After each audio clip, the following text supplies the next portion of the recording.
Hey Dragon Slayers! Today's video is about early treatment for diabetics, part 1. Don't forget to like and subscribe because it really helps the channel out. Let's get started. Up until the mid-19th century, no specific treatments were available for either type of diabetes. Type 1 diabetes was uniformly fatal until the discovery of insulin in 1921. Type 2 diabetes was quite uncommon until the 20th century for two reasons. First, it is typically diagnosed after the age of 50. In fact, it used to be called adult-onset diabetes. And average life expectancy was lower than it is today. And second, food was not nearly as available and plentiful. The combination of relative food scarcity and low average life expectancy meant that type 2 diabetes was rare, and little effort was expended to research for effective treatments.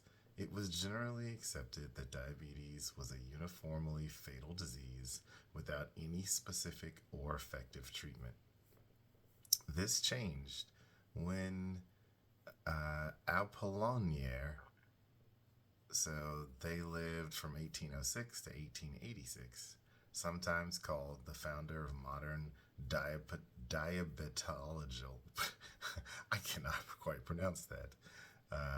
Diabetology established a therapeutic diet for diabetics based upon his observations during the Franco-Prussian War.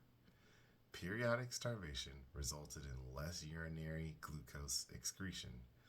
His book, De la Glycosurie, au Diabète Sucré,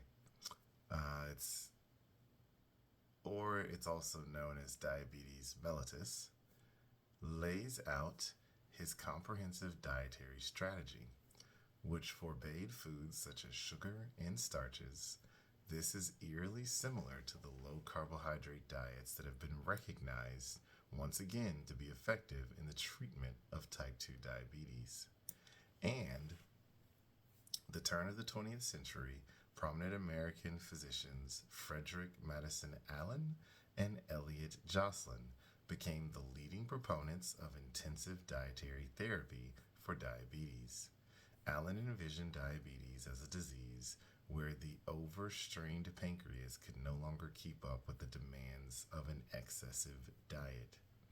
This idea does not stray far from our current understanding of the burnt-out pancreas in type 2 diabetes. Allen's hypothesis was that a severely reduced diet would reduce the workload for the dysfunctional pancreas enough that it could cope. Patients could thus survive until the pancreas completely failed.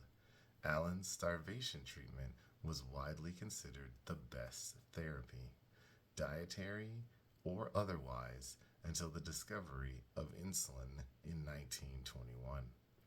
This diet was very low in calories, 800 per day, and very restrictive in carbohydrates, less than 10 grams per day.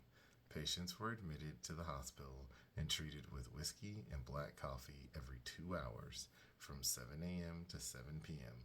They abstained from all other foods. It's unclear why Dr. Allen thought whiskey was necessary. This continued until sugar disappeared from the urine. After this induction phase, low-carbohydrate foods were gradually reintroduced into the diet alongside with protein.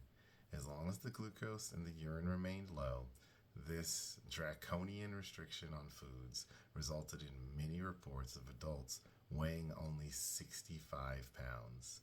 Nevertheless, the response of some diabetics was stunning, unlike anything we had seen previously.